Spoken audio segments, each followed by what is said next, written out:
So welcome to another Ginger Prince production video, looking at questions to ask God, part of the series of videos I'm doing on questions to ask God. And these are based very much on this book, the Little Book of Unholy Questions, that is out now in general release, even though there's some issues on Amazon with supply from the printers. So, but other than that, which hopefully be ironed out soon, Little Book of Unholy Questions. And today we're going to look at issues and problems with the idea of Jesus. And there are loads of questions we can ask about Jesus.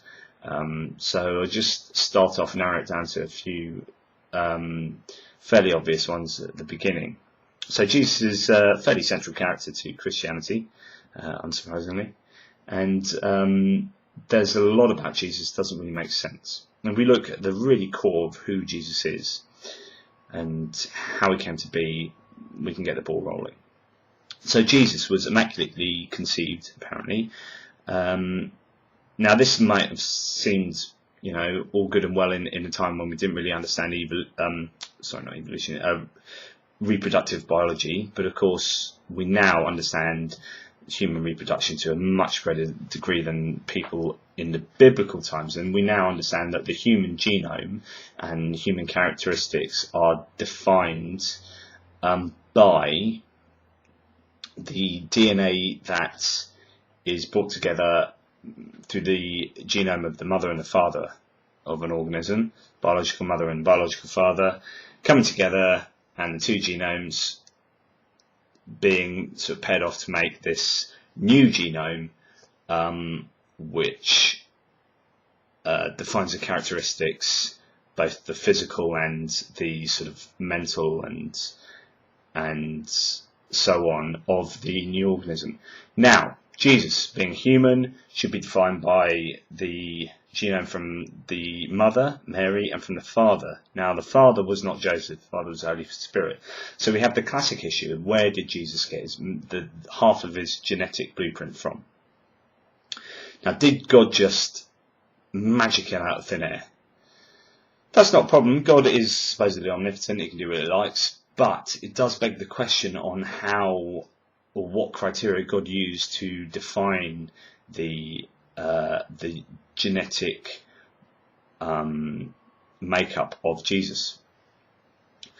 So, if he just did magic out of thin air, what are the criteria that he had to define, to decide the characteristics of Jesus? Because at the end of the day, Jesus is defined as being holy man and holy God.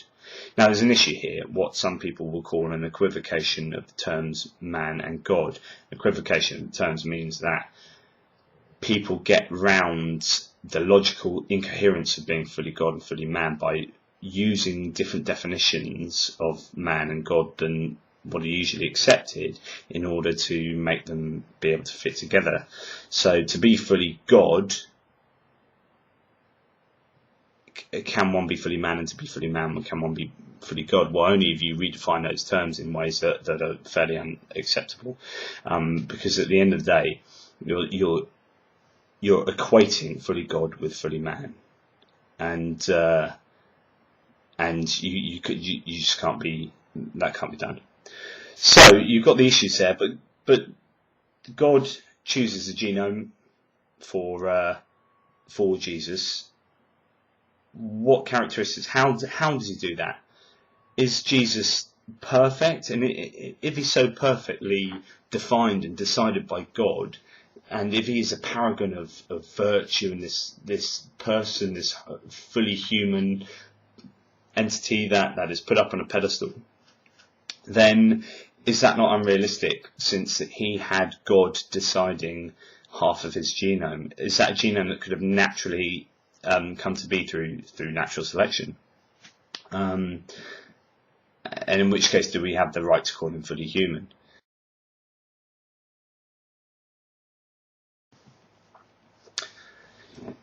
Next, of course, you've got the issue of how did God decide that Mary was going to be the mother? Was this just a random choice? Hey, it could be anyone. Zap, it's you. Holy Spirit comes down. Bish bash bosh. You've got a God man. Or is it a case of it was always going to be Mary? She's got particular attributes that lend themselves perfectly to the situation of conceiving Jesus. And if Mary was always going to be the mother of Jesus, and if Joseph even was always going to be the surrogate father of Jesus, in order for that to take place in the year that it did, at the exact time it did, you actually have to micromanage the entire universe from the beginning of the universe, which for most people would be the Big Bang. So in order to ensure that Mary is the mother of Jesus and Joseph the father of Jesus, you have to ensure that Mary didn't fall off a wall at the age of 12, get bitten by a snake at the age of 21, or, her parents had to survive in order to give birth to her. There could be no problems. There could be no famine or disease. In fact, the whole nation of Israel had to exist in the way it had so that she was able to live and flourish. The Assyrians couldn't destroy and absolutely waste that land so that Mary wouldn't eventually be born. Tidal waves, volcanoes, locusts, whatever. These things can't have happened. Mary had to exist at the particular period in human history, in world history, in universe history, in order for this to take place. Same with Joseph. So, in order to ensure that these two people were there at the time they were there, and this Jesus came to be, then you have to actually micromanage, as I say, the entire universe from the word go. Statistically, for Mary and Joseph to be there at that time, if you work your probabilities back from that moment, it's statistically almost impossible that they should exist, that anyone exists. So, in order to ensure that, you have to absolutely know your onions. You have to fully determine the universe. And if you have that kind of determinism, then I'm afraid you don't have any free will. So this is something I look into in my first book, Free Will. Also is available on Amazon, so have a look at that one. So you have the issues of Mary, how she was chosen, what attributes she had that were so important to bring to the table, that made, what was her genetic blueprint that made Jesus, half made Jesus the fully man and fully God person that he was. If you look at the characteristics of Jesus, as he was growing up, was he ever naughty? Did he ever do anything badly? Was he perfect? A lot of people think he's this paragon of amazingness. But was he? Was he just, if he was fully human, when he was carpenting away, bish, bash, bosh, I've whacked my thumb, what an idiot, I can't use my left hand for a month because I've broken my thumb because I'm pretty bad with a hammer. Or, did he make stuff really badly and his father go, do you know what, Jesus? That's a really rubbish stable you've made there. Or was he just, being fully God, you'd expect him to be pretty good at carpentry. In fact, perfect. So was he ever naughty? Did he ever sin? If he didn't sin, can he be called fully human? And interestingly, did he ever lust? If he never lusted after anyone in his life, then how can he be called fully human if that's such an integral part of what makes us human? To lust after each other, to seek reproduction, so on and so forth. And if he didn't lust after anyone, then he can't be seen as fully human. If he did lust, then some people might say, well, actually, that's sinful, and he can't be fully God. So he's actually in a catch-22 here. He's caught between a rock and a hard place. Jesus, on the one hand, can't lust after people, potentially, and on the other hand, if he did, he can't be fully human. So Jesus is in a pretty tough predicament there. The next aspect to look at with regards to Jesus' life was his ministry perfect? One would assume in order for him to be labelled fully divine and this great incarnation of God that he was, you have to assume that his ministry on earth must have been perfect.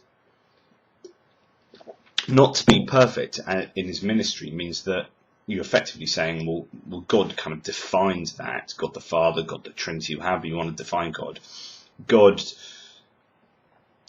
This was God on earth, and if he had an imperfect ministry, then that's a bit rubbish to come all the way down to earth and do all the things he did, and actually, didn't do that very well, did I? Oh, that doesn't make me a very perfect God.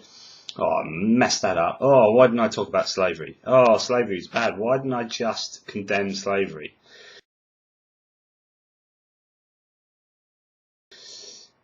Which leads us nicely on to the fact that if his ministry was perfect, since if it was imperfect, he wouldn't be a perfect God, or it wouldn't be a perfect God incarnate. If it was perfect, that means that it was perfect not to condemn slavery.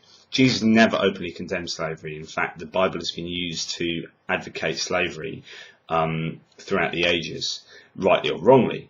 But the fact is that Jesus knew, or God knew this was going to happen, and yet still didn't do anything about it during Jesus' ministry. Jesus could have easily said, and by the way, while I'm on this mount, slavery is rubbish and it exploits human beings. It's morally reprehensible. There, a couple of words, bosh. Christianity could not have been used to advocate slavery. It simply couldn't, and yet he didn't do that. He didn't say that. A massive absence in the many things he could have said and done in his ministry. And as a result, I for one would say his ministry was far from perfect. There were so many missed opportunities. Oh, by the way, malaria is caused by mosquitoes. Don't live near stagnant water. Always clean your tools that you're using to cut people open or do medical surgery with. Germs, blah, blah, blah, all these things. No, Jesus didn't say a thing. Didn't say a thing. God incarnate came down to earth and said a few things which are pretty normal and actually you can find in Confucianism on here and there. He said, yeah, they were pretty cool, but other people knew about them. Wasn't revolutionary in many respects. Could have said these things that would truly would have been revolutionary, and didn't. And we're to think that this was a perfect ministry. I'm afraid that is just incoherent with the notion of perfection. So Jesus as God incarnate was not perfect in his ministry, not by a long shot.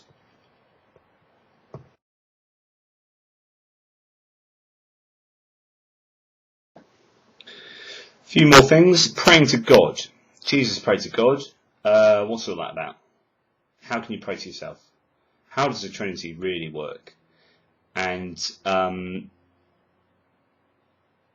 what could it achieve? If he knew he was God, what was he doing? Speaking to himself in such a manner, imploring, pleading, just wholly bizarre there. Also, if we look at a few other things, let's have a look.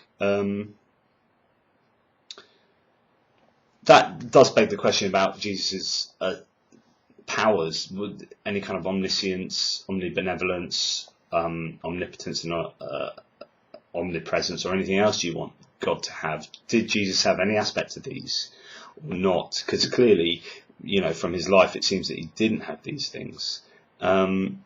And it's interesting that he consistently preached about social equality. I mean, basically, Jesus was one of the world's first Marxists. He was a social revolutionary in many respects. For the rich to get into heaven is like the camel to get through the eye of the needle.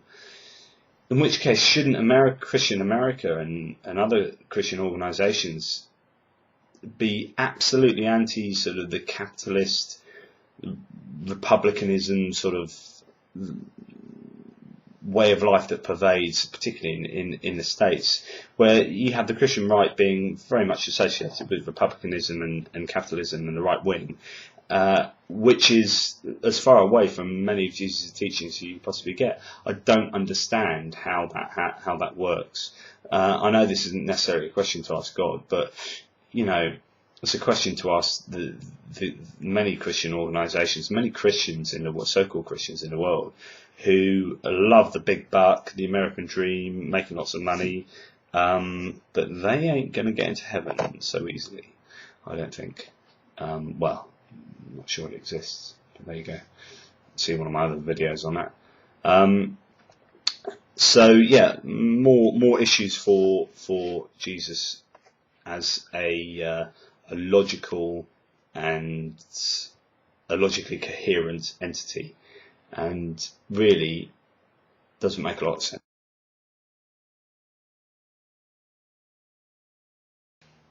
Another issue is with Jesus when he went to Nazareth, as is reported in all the Gospels. He was rejected by his townsfolk and his family, actually. And what's all that about? If his family knew, surely they would have known his divine conception and this amazing story and the heralding by the shepherds and the wise men. If that was the case, it was obvious that this guy is special, the Messiah. Why do they reject him? Why would you do that? If this guy could do the miracles that he's purported as doing, why is it that he was rejected by people of Nazareth and his own family? It just doesn't make sense. And then of course he goes into Nazareth and he's unable to do some miracles because they didn't have faith. Well, really, is he not sort of some kind of omnipotent God in some way? Surely he could do miracles. Surely just their faith would not restrict him from his miracle abilities. There's just something doesn't make sense in that whole Nazareth episode. And just before I finish up, there's a few more questions that I think need to be answered.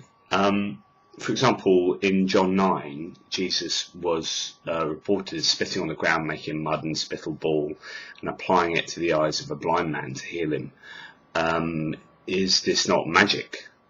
I mean, surely Jesus can either do some miraculous things just with his own power, or he can't. He surely doesn't need mud and spittle and these kind of witchcraftery type techniques to do his miracles. Another time he encountered two men possessed by demons, and he drove the devils from the men and into a whole herd of pigs, and the pigs ran and jumped off a cliff and into the sea and died. That's in Matthew 8. Surely an all-loving God would simply have killed the demons rather than killing a whole herd of innocent swine. Was there any way that this could have been carried out slightly better with more beneficial endings, such as not having the death of a whole herd of pigs? Poor pig herder that owned those pigs would have been devastated. Another issue I have with Jesus is that it's often said that it was the ultimate sacrifice that God made, killing his son. But is it really the ultimate sacrifice to die and then to be resurrected and sit on the right hand of God? I mean, is that really a sacrifice? I mean, the end result there is probably the best result that anything or anyone could ever wish for. So I don't think it is an ultimate sacrifice. I think it's more of an ultimate sacrifice for, say, a poor woman to believe that her life on earth was her one and only life, and to give up her life so that others could live. That's it. No sitting on the right hand of God. That's a bigger sacrifice. So I don't think the sacrifice, the crucifixion of Jesus, is at all as massive a sacrifice as is made out to be. You obviously have lots of issues with the Gospels. I'm not going to go into that in this video because I've been banging on for too long as it is. But one thing I do want to say is that we have a lot of Gospel accounts of what Jesus said exactly, since the literacy skills, particularly of the disciples who were peasants from Galilee, would have been very poor. I don't know how people could have noted down or remembered exactly what Jesus or anyone else in any situation said. These Galilean fishermen certainly wouldn't have been walking around with a notebook and noting, oh, that's a good one, Jesus, I remember that, that's great. Or, when Jesus was in with Pilate, who knew what was being said there? Yeah, it's just there's so many issues with the actual recounting of events and speech within the Gospels that it's just not on. And really, you know, being sent down to a primitive culture where accurate records could not be kept, only to learn a language that would soon become dead, and not being able to write yourself, surely that's not a very clever way of disseminating your ministry. It's not a sort of actions of an all-loving, all-powerful, all-knowing God. So there, another issue there. The atonement's a massive issue. I mean, it doesn't really make sense. Jesus' death paying for sins past, present and future. That's a whole other video waiting to happen.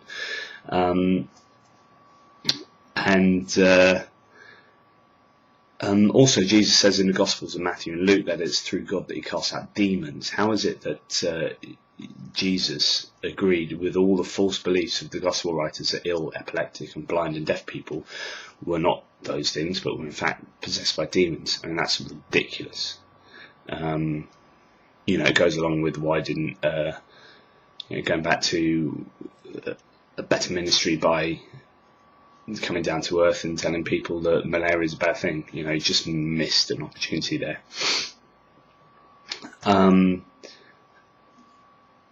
And also Paul, who was a writer writing closest to the death of Jesus, doesn't ever mention anything about Jesus and his miracles.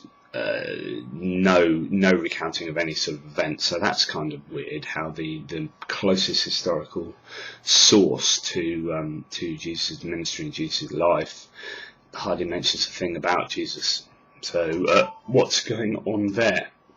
And the final one I'm going to leave you with is that Jesus went and did loads of amazing miracles, walking on water, feeding 5,000, you know, all these crazy things, calming storms, and yet no one else outside the Gospel writers ever recounts. No contemporary writers, no statues made, no nothing, no artifacts, no inscriptions. There's no evidence, contemporary evidence, of the miracles ever taking place, and this, I think, is a huge issue. You know, where is the historical evidence for all of Jesus' life? We only start hearing about it 30 years after he's dead, but of all those 5,000 people that were fed, surely there'd be massive talk. They'd go and tell their families, people would be writing about it, there would be inscriptions. Even given the poor literacy skills, you would find some kind of contemporary evidence.